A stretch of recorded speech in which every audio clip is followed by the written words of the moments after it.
Do you need help protecting your finances as you enter retirement?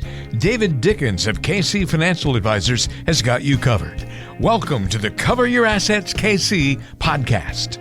Welcome to another great edition of Cover Your Assets KC. I'm Walter Storholt alongside David Dickens, President Wealth Advisor at KC Financial Advisors, based in Overland Park. And on today's show, we're going to be talking about 7 myths about Social Security. It's sad, David, that there are 7 myths. I wish this was 3 myths about Social Security, but unfortunately, that's just how much misinformation is out there, I suppose. Yeah, and these are only the 7 that I'm choosing to talk about today. So it gets worse, is what you're saying. There are a lot more out there, but these are kind of the top ones. These are ones that I answer a lot in my office with clients and prospective clients. So I thought it'd be hopefully a real interesting podcast for us. I have a feeling we'll have some listeners who might believe in these myths. Don't be ashamed if you do. That's why they're really common in the Social Security world. And, things aren't necessarily always changing in Social Security, but every once in a while some tweaks and things like that happen. And so that can often lead over time to assumptions turning into incorrect assumptions and the like. So let's dive into these, David. You've given me an advanced look at the list, so help lead us through here. Didn't want to leave you hanging, Walter. I appreciate it. Hey, Social Security is going broke. I certainly have heard that throughout, my whole life. Lots of things about Social Security, and that's one of them, that it's not going to be here when you're retiring, young man. I remember hearing that throughout the years. Yep, and I hear it today a lot. And that's not true. I guess it depends on how you define broke. But Social Security has always been a pay-as-you-go system. When it got started in 1935, here's the problem. We're having fewer workers to pay as you go than we used to, and we have a lot more retirees because we're all living longer. So when we got started, there were 42 workers for every retiree in 1935, and life expectancy was a ripe old age of 67. You couldn't start taking Social Security until you were 65. So it was super a sound system then. Today, it's not 42 workers to 1, it's 3 to 1. And we are living to an average of 85 years old, not 67. So there are a lot fewer workers putting in, and we're collecting Social Security for a lot more years. So it is less sound, but it's not going broke unless there aren't any more workers in America. So what happens, everybody probably sees something on the paycheck, that FICA, F-I-C-A, it's your Social Security tax. So you pay 6.2% every paycheck out of your earnings until you reach $160,200, above which you don't pay Social Security tax anymore. Now, your employer also pays another 6.2%, and if you happen to be self-employed, you know all too well you're paying the entire 12.4%. So as long as we have workers, we're going to have income coming into Social Security. Right now, though, just in the last couple of years, we've had more going out than is coming in, and that's the big concern. So as long as Social Security's been around, we have about a $2.8 trillion surplus, and that's held in Treasury securities. So is it a trust fund? It's arguable, it's depending on how you want to split your words.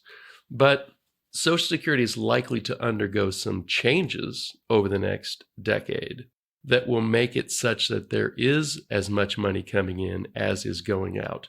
But I'm convinced that Social Security is not going to go broke. And I'm also convinced that Congress is not going to let it go unchanged. In other words, that Congress will eventually make changes such that it gets on a more sound footing than it is today. So it's not going broke, but it's certainly less cash flow positive than it was. Sure feels a lot like when maybe you are earning money in a job, but your spending is a little high, and you're like, ooh, I got a little more going out than I got coming in. Doesn't feel great, makes you feel a little worried, know that you need to do something about it, but doesn't necessarily mean that you're going broke tomorrow. So kind of. And it doesn't necessarily mean you're going to make the changes tomorrow. You just know you need to make some changes. You need to make them, but that's right. There's no guarantee that those changes get made. So we punt and adjust and find other ways to cope and figure it out. So something you'll always be keeping an eye on, I know, David. How about myth number 2 about Social Security? My retirement age is 65. Set in stone, easy to remember. Exactly. So that used to be the case. But now, I mentioned just in the last myth that Congress needs to do something. Well, the last time Congress did something was Ronald Reagan put together something called the National Commission on Social Security Reform. He and Tip O'Neill ran the House of Representatives, and he was a mean old dude, mean old Democrat from Illinois. And Reagan was a tough Republican from California. And they realized, if we're going to fix this thing, we have to have a bipartisan commission because neither of us is going to do it on our own. And I'm confident that's where we are today. So sometime we'll have another commission that will get pulled together and they'll make some changes. But back then in 1981, this change was made effective, I think in 83, maybe 84, was that the full retirement age was no longer going to be 65, but it was going to increase over the years such that today, if you were born in 1960 or after, your full retirement age is 67. I was born in 1958, so mine happens to be age 66 and 8 months. So there was this increasing time, but most Americans now are born after 1960, and so their full retirement age is 67. Another overhaul is long overdue, and so what likely is going to happen is that age 67 isn't what we're going to have a decade from now. Maybe it goes up to 69 or 70. So that is certainly subject to change, and that's one of the factors that will help us make sure that Social Security is sustainable over the coming decades. Sustainable and Social Security, two words or phrases that definitely need to be linked based on our first myth, right? Those two go hand in hand. How about this third myth, David? Delayed claiming is always best. Let's explain what delayed claiming is as part of this, I suppose. Okay, so that's a good point. I hadn't thought about that. But so your full retirement age is 67. Let's say if you're born after 1960, you can start claiming early at age 62, and you take less. You can claim as late as age 70, and you get more. How much more? Well, 8% a year from age 67 to age 70. So you get another 24% if you wait. So I have a lot of clients and prospective retirees that say, well, I obviously need to wait. And I would say there are a couple reasons why I've seen people successfully not wait. Maybe not take it early, but certainly start at their full retirement age. So for instance, if you happen to be in poor health, Social Security is built to be actuarially sound. In other words, if you live into your early to mid 80s, it doesn't matter whether you started at age 62 or age 70, you're going to get about the same amount of dollars out of the system. If you die early, well, you wished then you would have started to Social Security earlier so you could get more dollars out. If you're going to live to 90, then the best dollar choice is to have waited till you're 70. But if you're in poor health, it's probably not a good bet that you wait until 67, 68, 69, or 70. There's another reason to take it early, and that's if you actually really need the money. And so I have consulted with some people who that was their best choice, knowing that if they waited, they could get more, but their financial situation was not such that they could wait. And then a third one I can think of is maybe you have an excess of wealth and you say, well, I'm going to hedge my bets. Maybe I do die young and I've paid into this thing all these years. So I'm not going to wait till 70. I'm just going to start at 67. Or you might say, I got a lot of money, but there's some potential changes coming down the pike. And I think they're going to go after the people with a lot of money first. So I'm going to go ahead and start and begin getting money out of Social Security since I've been paying in for so many years. So those are three reasons I can think of that claiming later is not always the best choice. Okay, very good.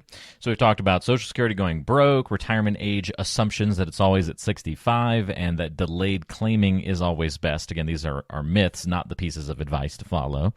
What about our fourth myth? Congress raids Social Security to pay for other programs. That's one of the big issues. Yeah. So depending on what radio station you listen to or what TV station you listen to, you've probably heard somebody allude to the fact that Congress raids Social Security all the time to pay for these other programs, and that's just not correct. There are two trust funds that are set up. I use that term loosely for reasons I'm getting ready to tell you. One is for retirees and their survivors, and the other one is for people with disabilities. And those types of people get money back out of Social Security.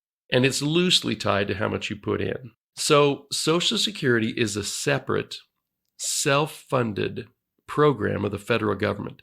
The federal government does, however, borrow from Social Security in that when Social Security runs a surplus, which it's done for decades, those extra revenues are invested in U.S. Treasury securities. Well, everybody with half a brain knows that we run a government deficit almost every year. I think there were 2 years during the Clinton presidency when we didn't. But we've been running deficits, annual deficits. In other words, in the United States, we spend more as a government than we bring in. So we're always borrowing more and more money, and sometimes in the form of issuing Treasury notes, bills, and bonds. And sometimes those are issued to the Social Security Administration. Is that raiding the Social Security program? No, because we're going to pay those bonds off. We, the taxpayer, are going to pay those bonds off, or more likely, we're going to reissue new bonds to pay for the old bonds. The problem we have right now is that Social Security is no longer running a surplus. It's actually starting to run a deficit. So it's redeeming the treasuries that it has purchased over the years. And since the government is already running a deficit, well, what it really means is that the government is borrowing incrementally more because Social Security isn't buying new bonds, but redeeming its bonds. So there's a lot of complexity as to where Social Security's trust fund is held, but I'm confident it is secure in that it's in U.S. Treasuries, and we're not going to default on those, or else we cease to become the reserve currency of the world. So we have problems with Social Security, but Congress raiding the trust fund is not one of them. Okay, very good. Working our way through these myths from kind of the workings of the Social Security system to what you should do personally. Interesting to hear kind of how the myths are just so pervasive. It's not just about like what should I do, but just about the system itself in so many different ways. Let's look at another myth. A lot of people, even with all these problems with Social Security, tend to say, well, at least my Social Security benefits are tax-free. Oops. Right. Well, pre-1981, they were tax-free. But that commission that I mentioned 10 minutes ago, one of the changes it made was that it said, well, depending on how much other income you have, we're going to make your Social Security benefits taxable. And so it's a little convoluted, but here's how that works. If you are single, if you file your taxes single, and you make under $25,000 of income, then your Social Security is not taxable. But if your income is between $25,000 and $34,000, then 50% of your benefits become taxable. And if you make over $34,000, then 85% of your Social Security income is taxable. At what rate? Well, it depends on what your ordinary income tax rate is. Probably 10, 12, or 22%. If you're married filing joint, those numbers are a little higher, but not very much. If you make under $32,000 as a married couple, your Social Security is not taxable. If you make over $44,000, it's taxable at 85% of it is taxable. One of the changes that this commission, whenever they get around to putting it together, this commission is likely going to recommend that forget this 50% and 85% thing. Let's just make Social Security taxable. And so it'll simplify, but it'll also raise everybody's taxes without them having to raise anybody's bracket at all. And then you also pay taxes in the 12 different states. You also pay tax on your Social Security. You pay state income tax. Unfortunately, for most of people listening to this podcast, Missouri and Kansas are two of those 12 states. Sorry, Walter, Colorado is too. So, if you live in Colorado, Connecticut, Kansas, Missouri, Minnesota, Montana, Nebraska, New Mexico, Rhode Island, Vermont, Utah, or West Virginia, your Social Security is in some way taxable. In Missouri, for instance, they have a bill that's currently, I don't think it's on the governor's, it might be on the governor's desk to eliminate taxes on Social Security. Right now, if you make under $100,000 in Missouri, your Social Security is not taxable. In Kansas, there's a bill that's been passed by the Senate to change things around, but right now, in Kansas, you pay zero on your Social Security if your adjusted gross income is less than $75,000. So the better you've done for yourself, the more you can count on that in the not too distant future, your Social Security is going to be taxable. And then depending on which state you live in, it may or may not be taxable there too. Very good. Yeah, definitely starts to get a little complex when we start wrapping the tax conversation in with the Social Security conversation, but definitely walk away with that understanding that Social Security benefits do not equal tax-free without further exploration and explanation. So there you go. Myth number 6. Delaying Social Security doesn't affect my spouse's benefit. Yeah, so spousal benefits have become a little trickier over the years as they've eliminated a lot of different ways to game the system. But your spousal benefit, first of all, definitionally, your spousal benefit is 1/2 of your benefit at your full retirement age. So let me unpack that real quickly. Let's say that your spouse earned a lot less than you did over the lifetime, or maybe your spouse was a stay-at-home parent the whole time. Well, that doesn't mean that spouse doesn't get any Social Security benefit. The least that they can get is 1/2 of your benefit. But if you wait until 70 to claim yours, your spouse cannot claim that spousal benefit until you start claiming. And while your benefit has grown at 8% a year between your full retirement age and age 70, your spouse's benefit stays locked in at whatever it was, 1/2 of your benefit when you were at full retirement age. Now, your spouse could, let's say they earned, but they weren't a big earner. At their full retirement age, they could start claiming their benefit and then switch over to a spousal. Let's say you're going to wait until age 70. Well, then they could switch over to a spousal once you start. And probably one of the biggest benefits on the spousal of you delaying your Social Security is that if you wait until 70 and you die first, then your spouse is going to end up with more than if you had claimed at your full retirement age. And that's because once you die, your spouse gets either your benefit that you were claiming or their own, whichever is greater. So there are benefits to waiting till age 70.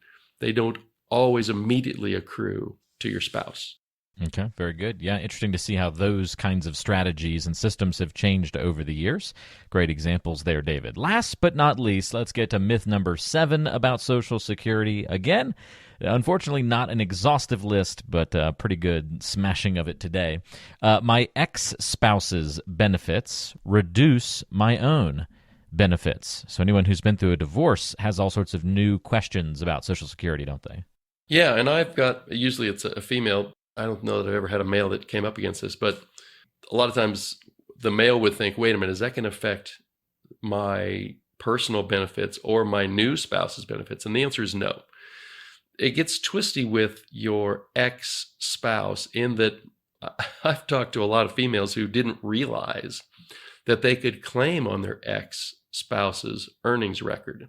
So you're allowed to do that if you were married at least 10 years to that person, and that your ex-spouse is at least 62 years old, and you haven't remarried.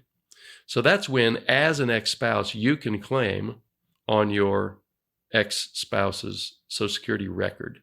And what you would get is 50% of the benefit they're going to get when at their full retirement age. So again, for the ex-spouse who was the bigger earner, that has no impact on your benefits whatsoever. It's just a benefit that the Social Security law gives to the person you got divorced from. And you do not have to claim before they can start collecting. And then, one other kind of weird little twist on this. This is kind of maybe a bonus. It's not really an eighth myth, but there is, as an ex-spouse, so you're claiming all along on your ex-spouse's benefit. getting 50% of that. But when your ex-spouse dies, if that person dies before you do, you can claim a spousal benefit on that person. In other words, your amount gets stepped up to their full amount that they had been receiving because you were an ex-spouse. Their current spouse that they left behind, well, they also get that spousal benefit.